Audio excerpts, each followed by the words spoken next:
My M38 wife, F34, cheated on me with the man who groomed her. How do I forgive her?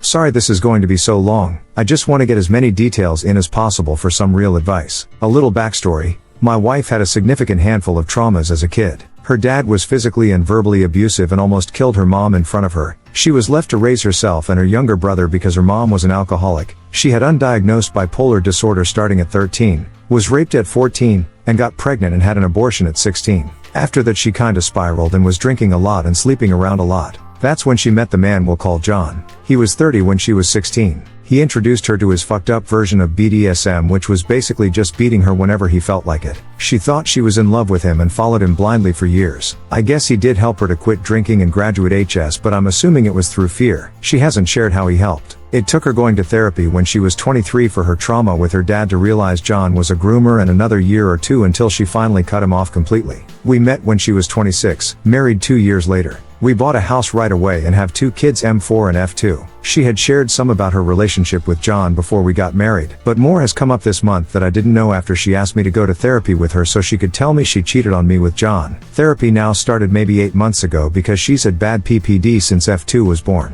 So the story is she ran into him while grabbing drinks at a bar with a friend. They didn't hook up then, but started talking occasionally. A couple weeks later they met up for drinks at this catch-all spot, for lack of a better term, in a downtown area where my wife usually goes to small concerts. It's a parking structure / concert hall / restaurant / bar / hotel kind of deal. Had a couple drinks, he invited her up to his room, and you can fill in the rest. This happened in February. She told her therapist after it happened, and they've been working on cutting whatever emotional ties she has left. He's blocked now, but she saved all their messages at her therapist's suggestion. She did a full STD panel last month and came back clean. She's taken all the right steps. I read all the messages even though I didn't want to. Got tested myself even though she was fine. She offered to set up some family tracking app things so I know where she is, but I feel like if I need that then my marriage is over. I've been involved with her therapy twice now. But, I feel broken. I admit I've gotten snippy with her, but instead of calling me out like she normally would, she just apologizes. It feels like she thinks twice about everything she says now. We don't joke with each other. Caring for the kids as partners feels mechanical. Is this how life will be now if we stay together? I don't want to break up our family. Is it possible to forgive someone for cheating? Do I need to be more understanding because of the previous relationship, or should I be more worried about the future? TLDR. My wife cheated on me with the man who groomed her as a child, and I don't know if I can move past this and forgive her.